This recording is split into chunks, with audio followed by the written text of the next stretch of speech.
Wagon ব্রেকাররা মালগাড়ি আটক করলো। Wagon ভেঙে লুট করে নিতে লাগলো মালপত্র। চুনিলাল বাধা দিতে গেল, কিন্তু ওয়াগন ব্রেকাররা ছিল গুন্ডা, ডাকাত, হাতে তাদের অস্ত্র ছিল। চুনিলাল কেমন করে তাদের সঙ্গে পেরে উঠবে? গুন্ডারা ওকে মেরেই ফেলল, কুপিয়ে বিতিকিচ্ছে করে দিল মুখ। নমস্কার বন্ধুরা, আমি সৌরভ, আর আপনারা শুনছেন অদ্ভুত হলেও সত্যি। আজকের গল্প কেষ্টবাবু ভূতের গল্প শুনলেন। লেখক রবিদাস সাহারায়।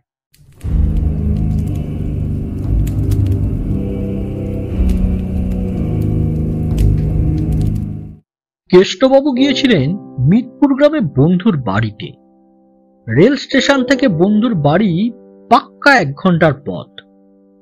ফেরার দিন সে দীর্ঘ পথ হেঁটে তাকে স্টেশনে পৌঁছাতে হলো। কথা ছিল দুপুর 2টোর মধ্যে খেয়ে দিয়ে রওনা হবেন, কিন্তু মধ্যাহ্নের ভুরিভোজন এত ভারী হয়েছিল যে ঘুম ভাঙতেই বেজে গেল 3:30। তারপর রওনা হয়ে স্টেশনে পৌঁছতে 4:30 বেজে গেল। শীতের বেলা, রোদের তাপও কমে এসেছে। গাড়ি ছাড়বে 5:15। এখনো 45 মিনিট মতো সময় আছে। কাজেই নিশ্চিন্ত মনেই টিকিট কেটে স্টেশন ঘরে বিশ্রাম করতে লাগলেন। এদিকে 5:15 বেজে গেল, 6টা, কিন্তু গাড়ির দেখা নেই। কলকাতার দিক থেকে 2টো আপ ট্রেন চলে গেল, কিন্তু ডাউন ট্রেনের পাত্তা নেই। কখন আসবে কে জানে। গ্রামের স্টেশন, যাত্রী বেশি নেই, কাজেই কোনো কোলাহল নেই স্টেশনে। শীতকাল, সন্ধ্যার অন্ধকার ততক্ষণে ঘনিয়ে এসেছে, কিন্তু 6:30টার ট্রেনের টিকিটিও দেখা যাচ্ছে না। শোনা গেল আগেকার জংশন স্টেশনের লাইনে জরুরি মেরামতের জন্য গাড়ি আসতে দেরি হচ্ছে। ধীরে ধীরে স্টেশন ফাঁকা হয়ে গেল। কেষ্টবাবু ভাবলেন, এই সন্ধ্যার ঘন অন্ধকারে মিতপুরের দিকে ফিরে যাওয়া ঠিক হবে না। একটু দেরি হলেও পরের ট্রেনেই যাওয়া যাবে। শিয়ালদা স্টেশনে পৌঁছাতে পারলে রাত বেশি হলেও কোনো অসুবিধা হবে না। স্টেশনে যে 2-4 জন লোক ছিল তারাও চলে গেল। কেষ্টবাবু একা। বুঝতে পারলেন কপালে আজ দুর্ভোগ আছে। ট্রেন কখন আসবে তার ঠিক কি। এখন আর মিতপুরে বন্ধুর বাড়িতে যাওয়ারও উপায় নেই। বেঞ্চির ওপর বসে বসে ছাড় পোকার কামড় খেতে খেতে নানা কথাই ভাবতে লাগলেন কেষ্টবাবু। এদিকে শেষ ট্রেনের সময়ও পেরিয়ে গেল। কেষ্টবাবু ওয়েটিং রুমের দিকে চলে গেলেন। ট্রেন না এলে ওয়েটিং রুমেই রাত কাটাতে হবে। কেষ্টবাবু মনে করেছিলেন ওয়েটিং রুম ফাঁকাই রয়েছে। গিয়ে দেখলেন ইতিমধ্যেই এক যাত্রী অপাদমস্তক চাদর ঢাকা দিয়ে ঘুমিয়ে আছে ঘরের এক পাশে। কেষ্টবাবু ভাবলেন, নিশ্চয়ই কিছুক্ষণ আগে লোকটি এখানে এসে ঘুমিয়ে পড়েছে। তার হয়তো গন্তব্যস্থানে যাবার কোনো ট্রেনই নেই। যা হোক, এ ঘরেই রাত কাটাতে হবে। কেষ্টবাবুর সঙ্গে কোনো বিছানাপত্র নেই, তবে একটা খবরের কাগজ রয়েছে। কলকাতা থেকে সঙ্গে করে এনেছিলেন, ঝোলার মধ্যেই সেটা রয়েছে। সেটাই পেতে কোনো রকমের ঝোলাটা মাথায় দিয়ে আলোয়ানটা গায়ে জড়িয়ে শুয়ে পড়লেন। কিন্তু ঘুম আর এলো না। মনে কিরকম যেন ভয় ও অস্বস্তি। যে লোকটা অপাদমস্তক চাদর মুড়ি দিয়ে ঘুমাচ্ছে সে কিরকম লোক তা তার জানা নেই। তার ঘুমের সুযোগ নিয়ে কিছু চুরি করে পালাতেও পারে। তাই শুয়ে নানা কথা ভাবতে লাগলেন কেষ্টবাবু। কিছুক্ষণ পর ঘরের এক পাশে ঘুমিয়ে থাকা সেই লোকটার কাশি শুরু হলো। কাশতে কাশতে উঠে বসল। উঠে বসেও কাশতে লাগলো, কিন্তু তার মুখ ভালোভাবে দেখার উপায় নেই। গায়ের চাদরটা মাথায় মুড়ে মুখটাকে প্রায় ঘোমটার মতো ঢেকেই রেখেছে। কাজেই লোকটার চেহারা এবং বয়স কিছুই বোঝার উপায় নেই। কাশতে কাশতে একটু থেমে ধুঁকতে লাগলো। তারপর লোকটা কেষ্টবাবুকে উদ্দেশ্য করে জিজ্ঞেস করলো, তা মশাইয়ের যাওয়া হবে কোথা? কেষ্টবাবু জবাব দিলেন, কলকাতায়। তা ট্রেনের পাননি বুঝি? না, আপনি কোথায় যাবেন? আমার কোথাও যাবার ঠিকানা নেই, এইখানেই থাকি। কেষ্টবাবু কথাটা শুনে একটু ধোঁকায় পড়লেন। এ কেমন মানুষ, কোনো ভিকিরি টিকিরি নাকি? তবু জিজ্ঞেস করলেন, কি কাজ করেন? কিছু না, এই স্টেশনে এসে ঘুমিয়ে থাকি, লোকের সঙ্গে গল্প সল্প করে সময় কাটাই। অন্যদিন স্টেশনে কিছু প্যাসেঞ্জার থাকে, আজ কেউ নেই, শুধু আপনিই আছেন। আপনার কাছে ঘড়ি আছে? এখন কটা বাজে বলুন তো? কেষ্টবাবু বলতে চাইলেন ঘড়ি নেই, কারণ ঘড়িটা যদি ছিনতাই করে নেয় লোকটা। কিন্তু গোপন করতেও পারলেন না। হাত ঘড়িটার দিকে তাকালেন, কিন্তু ওয়েটিং রুমের মিটমিটে আলোতে কিছু বুঝবার উপায় নেই। অতি কষ্টে অনুমান করে বললেন, রাত 11টা। কোনো ট্রেন আর নেই এখন। কাল সকাল 7টায় একটা ডাউন ট্রেনে আসে, তাও আসবে কিনা ঠিক কি। তবে রাত 12টায় একটা মালগাড়ি যাবে আপ লাইন দিয়ে, তাতে আপনার লাভ কি? কোনো প্যাসেঞ্জারও থাকে না। কেষ্টবাবু জিজ্ঞেস করলেন, ট্রেনটা আসে কোত্থেকে? লোকটা কাঁচতে কাঁচতে একটু থামলো, তারপর বুকে হাত চাপা দিয়ে বলল, কলকাতার দিক থেকেই আসে। এই কড লাইনে তো বেশি গাড়ি যাতায়াত নেই। দুমতারায় একটা ট্রেনের মেরামতির কারখানা আছে, সেইখানেই কি সব মালপত্র যায়। এখন কটা বেজেছে বললেন? 11টা। আরো তো 1 ঘন্টা বাকি আছে ট্রেনের আসার। কি করে যে সময় কাটবে। কেষ্টবাবু লোকটার কথা শুনে অবাক হলেন। রাত 12টায় মালগাড়ি আসবার সঙ্গে লোকটার কি সম্পর্ক? এবার জিজ্ঞেস করেই ফেললেন, সেই মালগাড়ি আসবার সঙ্গে আপনার? কিন্তু কিছুটা বলেই চেপে গেলেন। ভাবলেন লোকটা হয়তো ওয়াগান ব্রেকার দলের লোক, কাছাকাছি আরো হয়তো আছে, গাড়ি এলেই ছুটে আসবে, কাছাকাছি কোনো জায়গায় সংকেত দেখিয়ে থামিয়ে দেবে ট্রেন। মনে মনে একটু শঙ্কিতই হলেন কেষ্টবাবু। কিন্তু এখন কি আর করার আছে, চুপচাপ বসে থাকা ছাড়া উপায় কি? মনে মনে ইষ্ট নাম জপ করতে লাগলেন কেষ্টবাবু। কিছুক্ষণ পর লোকটাকে জিজ্ঞেস করলেন, স্টেশন মাস্টার রাত্রে স্টেশনে থাকেন না? না, তিনি থাকবেন কেন? শেষ ট্রেনে চলে গেলেই তিনি কোয়ার্টারে চলে যান। একটু দূরেই ওনার কোয়ার্টার। অন্য কোনো লোক স্টেশনে থাকে না? ওয়াচম্যান থাকে, সেও হয়তো কোথাও চলে গেছে। আজকে মাসের প্রথম মঙ্গলবার তো, এই দিনটায় সে রাত্রিরে কখনো থাকে না, কারণ আর তো ট্রেনের আসার ঝামেলা নেই। মালগাড়িটা এখানে থামে না। দুজনেই কিছুক্ষণ চুপচাপ। তারপর হঠাৎ লোকটাই বলল, মশাই, একটা গল্প বলুন না, সময়টা তবু কাটানো যাবে। আমার তো গল্প বলার কোনো অভ্যেস নেই। আপনি যদি বলেন তবে শুনতে পারি। লোকটা একটু ইতস্তত করে বললে, বলতে পারি, কিন্তু শুনে ভয় পাবেন না তো? আমি একটাই গল্প জানি, সেটা ভূতের গল্প। হ্যাঁ, ভূতের গল্প? কেষ্টবাবু চমকে উঠলেন।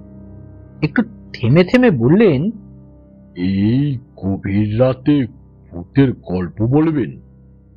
আপনার ভয় করবে না? ভয় আমার নেই মশাই। ভয় থাকলে কি রাত বিরেতে এমন ভাবে বাইরে থাকতে পারি? আমি তো এই স্টেশনের ওয়াচম্যান ছিলাম, এখন অন্য লোক এসেছে। আপনি সেই কাজ ছাড়লেন কেন? সে অনেক ব্যাপার মশাই, শুনলে আপনারও ভয় হবে। এই তো বেশ আছি, কোনো দায় দায়িত্ব নেই। যাক, ভূতের গল্প যদি শুনতে চান তাহলে শুনুন। সর্বনাশ! তাহলে কি লোকটা ভূতের গল্প না শুনিয়েই ছাড়বে না? কিন্তু নিজের ভয়ের কথা গোপন করে কেষ্টবাবু একটু মেকি কৌতূহল প্রকাশ করে বললেন, কি আপনার গল্প? এই স্টেশনে একজন ওয়াচম্যান ছিল, তার নাম চুনিলাল। বাসা ছিল স্টেশনের মাস্টার বাবুর কোয়ার্টারের পাশেই। সেখানে তার বউ আর একটা ছোট্ট ছেলে থাকত। ছেলেটার নাম চাঁদু। ছেলেটার বাবার খুব ন্যাওটা ছিল। দুপুরে ভাত খাওয়ার সময় চুনিলাল বাড়ি এলে বাবাকে সে ছাড়তে চাইতো না। অনেক কষ্টে ছেলেকে ভুলিয়ে বাড়ি থেকে বেরিয়ে আসতো চুনিলাল। ছেলেটার বাবার কাজ ছাড়া কিছুতেই হতে চাইতো না। অথচ চুনিলালের দিনে বা রাতে কখনো বাড়িতে থাকার উপায় নেই, তার চাকরিটাই এমন। তখন সে ঠিক করলো রাত্রে খেয়ে দিয়ে ছেলেটাকে সঙ্গে করে নিয়ে যাবে। ঘুমোবে স্টেশন মাস্টারের খনে, বউ থাকবে কোয়ার্টারে। কথা বলতে বলতে লোকটা ভয়ানক ভাবে কাশতে লাগলো। কাশতে কাশতে দম বন্ধ হওয়ার উপক্রম হলো তার। কিন্তু মাথায় ঢাকা চাদরটা খুলল না সে। ওয়েটিং রুমের টিমটিম আলোয় তার চেহারা বুঝবার উপায় ছিল না। কাশতে কাশতে লোকটা ক্লান্ত হয়ে নির্জীবের মতো শুয়ে পড়ল। কেটে গেল বেশ কিছুক্ষণ। কেষ্টবাবুর মনে ভয় আর কৌতূহল দুই দোলা দিতে লাগলো। লোকটা বলেছিল ভূতের গল্প বলবে, কিন্তু ভূতের ছোঁয়াই ওই গল্পের মধ্যে নেই। তবে এটা কি গল্প? অনেকক্ষণ পর লোকটা আবার উঠে বসলো, বলতে লাগলো, শুনুন মশাই, একদিন রাতে সব ট্রেনই চলে গেছে, শুধু রয়ে গেছে মাল গাড়ি। তখন ধূমতারা রেলের কারখানা জমজমাট ছিল। প্রত্যেক মঙ্গলবার রাতে আসতো কারখানার মালপত্র। শুধু ইংরেজি মাসের প্রথম মঙ্গলবার আসতো কারখানার লোকজনদের জন্য চাল, চিনি, গম। লোকটা হঠাৎ গল্প বন্ধ করে জিজ্ঞেস করলো, আচ্ছা, আজ ইংরেজি মাসের প্রথম মঙ্গলবার না? কেষ্টবাবু জবাব দিলেন, হ্যাঁ। লোকটা একটু চঞ্চল হয়ে উঠল যেন। বলল, ঠিক এমন রাতেই ধূমতারা কারখানার লোকদের জন্য চাল, চিনি, গম নিয়ে গাড়ি আসতো। আজকেও আসবে, কিন্তু ওই সব খাবার জিনিস হয়তো আসবে না। কেষ্টবাবুর মনে সন্দেহ জাগলো যেন। তিনি জিজ্ঞেস করলেন, কেন? এই দিনে কোনো গোলমাল হয় নাকি? হ্যাঁ, হয়েছিল। ওয়াগন ব্রেকাররা মালগাড়ি আটক করলো। ওয়াগন ভেঙে লুট করে নিতে লাগলো মালপত্র। নীলাল বাধা দিতে গেল, কিন্তু ওয়াগন ব্রেকাররা ছিল গুন্ডা, ডাকাত। হাতে তাদের অস্ত্র ছিল। চুনিলাল কেমন করে তাদের সঙ্গে পেরে উঠবে? গুন্ডারা ওকে মেরেই ফেলল, কুপিয়ে ভীতিকিচ্ছে করে দিল মুখ। তার ছোট ছেলেটা তখন স্টেশনের ঘরের বিছানায় ঘুমোচ্ছে। পরদিন সকালে ঘটনাটা বাতাসের বেগে ছড়িয়ে পড়ল। স্টেশন মাস্টারও এলেন। চুনিলালের বউও কোয়ার্টার থেকে ছুটে এলো। চুনিলালের লাশটা তখনও রেল লাইনের পাশে পড়েছিল। ওর বউ লুটিয়ে পড়লো মরা স্বামীর লাশটার উপর। ওয়াগন ব্রেকারটা ধরা পড়েনি। রেল ইঞ্জিনের চালক ভয় পালিয়ে গিয়েছিল। কিন্তু পুলিশ নিজেদের বাহাদুরি জাহির করার জন্য মামলা করলো চুনিলালকে জড়িয়ে। চুনিলালকেও একজন ওয়াগন ব্রেকার বলে রেলের চালক সাক্ষ্য দিল। কিন্তু মরা মানুষের শাস্তি আর কি হবে? চুনিলালের বউকে কোয়ার্টার থেকে তাড়িয়ে দেওয়া হলো। আহা, বেচারি তেল কোম্পানির কাছ থেকে স্বামীর পাওনা কোনো টাকাই চুনিলালের বউ পায়নি। কি দুর্ভোগ! চুনির বউ কোয়ার্টারের লোকদের বাড়িতে কাজ করে কোনো রকমে দিন চালাত। শুয়ে থাকতো কোনো বাড়ির খোলা বারান্দায়। স্বামীর বাগান ভাঙার কথা কোনোদিন বিশ্বাস করেনি তার বউ। সে কথা ভাবতে ভাবতে ওর মাথা খারাপ হয়ে গিয়েছিল। পরের মাসের প্রথম মঙ্গলবার রাত 12টার ট্রেনের শব্দ শুনে সে এসে হাজির হয়েছিল স্টেশনে। হ্যাঁ, তাই নাকি? পরের মাসে ওই দিনে স্টেশনে এলো কেন রাত্রিবেলা? কৌতূহল দমন করতে না পেরে কেষ্টবাবু প্রশ্ন করে বসলেন। লোকটা বলল, আহা, বলতে দিন। তারপরেই তো ঘটলো ভয়ঙ্কর ব্যাপার। বাগান সেদিন আসেনি, গাড়িও থামেনি। চুনিলালের বউ চলন্ত ট্রেনের সামনে ছেলেটাকে কোলে নিয়ে ঝাঁপিয়ে পড়ল। বউ ছেলে দুজনেই মরে গেল গাড়ির চাপায়। কিন্তু চুনিলাল রেহাই দেয়নি গাড়ির চালককে। সে ইঞ্জিন ঘরে ঢুকে গলা টিপে মেরে ফেললো মিথ্যেবাদী ড্রাইভারকে। চুনির প্রেতাত্মার বুদ্ধিকেচ্ছা মুখ দেখে চমকে উঠেছিল ড্রাইভার, কিন্তু প্রাণে বাঁচেনি। সেখানেই থেমে গিয়েছিল গাড়িটা।